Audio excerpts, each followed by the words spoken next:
Hey everybody, and welcome to today's deep dive. Don't forget to smash that like button, subscribe to the channel, and leave a comment down below. Absolutely. We love hearing from you all. You guys sent us a pretty fascinating collection of articles that has got some people talking. Oh, yeah. Yeah, and this is all about a controversy brewing at the Washington Post. Specifically, we're looking at Jeff Bezos' decision to kill the paper's endorsement of Kamala Harris for president.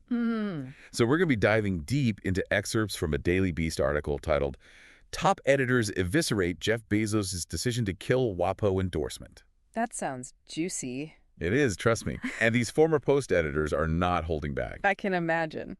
So get ready for some really strong opinions, a little trip down media memory lane, and some serious questions about power, journalism, and the whole shebang of democracy. I'm ready. Let's do it. Okay, so first of all, what really jumps out at me from these articles is the intensity of the reaction from these former Washington Post bigwigs. I mean, they're not just disagreeing with Bezos, they're straight up condemning the decision.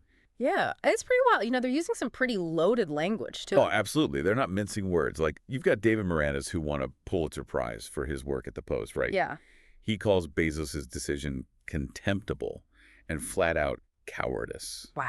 And he even goes as far as to say that Ben Bradley, the legendary editor who led the paper through Watergate, is mightily PA'd in his grave. I mean, come on. That's a serious statement. It's pretty clear he sees this as a betrayal of the Post's legacy. Right, exactly. And it's not just Moranis. Oh, no, not at all. You've got Marty Baron, who is a recent executive editor, right? Yep. He's calling Bezos' move a moment of darkness and straight up spinelessness. Strong words. And he says that it will ultimately damage democracy. It seems like he's really worried about the broader implications of this decision for the media landscape as a whole. Oh, yeah, absolutely. And then there's Marcus Broccoli, another former executive editor. Great. What did he say? He's questioning the lack of transparency around the decision, which I think is interesting. I agree. That is interesting. And also, he's thinking about what this could mean for the paper's local endorsements as well. So you've got all these super prominent figures in journalism basically saying, what the heck is going on here? Pretty much. And what makes this whole thing even more intriguing is that Bezos and the Washington Post haven't really given a clear explanation. Yeah, their silence definitely leaves a lot of room for speculation. Exactly. And that's what we love to do here, right? Speculate. Right. So is this all about Bezos trying to avoid some kind of political blowback? That's certainly possible. Is it about wanting to maintain a neutral image for the paper? Or are they worried about potentially alienating some of their readers? Yeah, it could be a combination of all those factors. It's hard to say for sure without hearing directly from Bezos or the Post. Totally.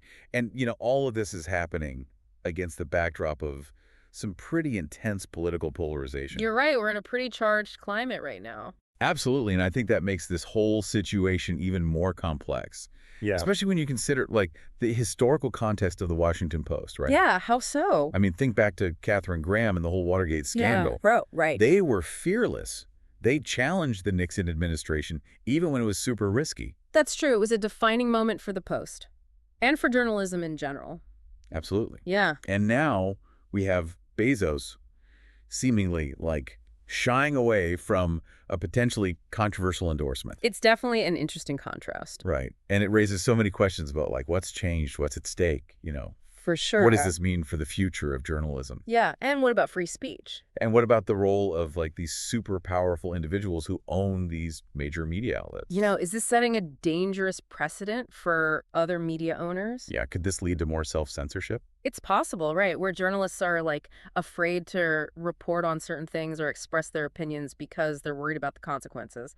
Exactly. It's scary to think about. It really is. And it also brings up the whole issue of newspaper endorsements in the first place. Oh, yeah, that's a good point. I mean, historically, they've been a way for publications to use their platform to get behind a candidate or an issue. Yeah, to really take a stand. And now Bezos's decision, whatever his reasons were, kind of undermines that tradition. Totally. And it really highlights that, underlying tension between journalistic independence and the influence of the people who own the media. Exactly. And even if Bezos didn't directly step in and tell the editors what to do, just the fact that he could overrule their endorsement, Yeah. that might be enough to make reporters and editors think twice before they make certain decisions. Right. They might self-censor just because they don't want to rock the boat. Exactly. And I think that's what a lot of people find so disturbing about this whole situation. Okay, so we've talked a lot about this whole Washington Post situation, right? Mm.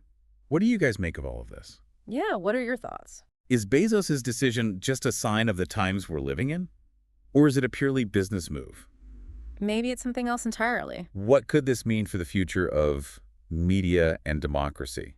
It's a really complex issue with a lot of unknowns, but I think the fact that we're all left to speculate is what makes this so interesting to discuss. It really is. It really gets you thinking, you know? It does. Thanks so much for joining us for this deep dive into the Washington Post controversy. Please don't forget to like, subscribe, and leave a comment down below. Tell us what you think. Yeah, we want to hear from you. And as always, we're leaving you with a final thought to ponder. Do we as the public deserve a clearer explanation of why this endorsement was killed? What do you think? We'll catch you on the next deep dive. See you later. Bye, everybody.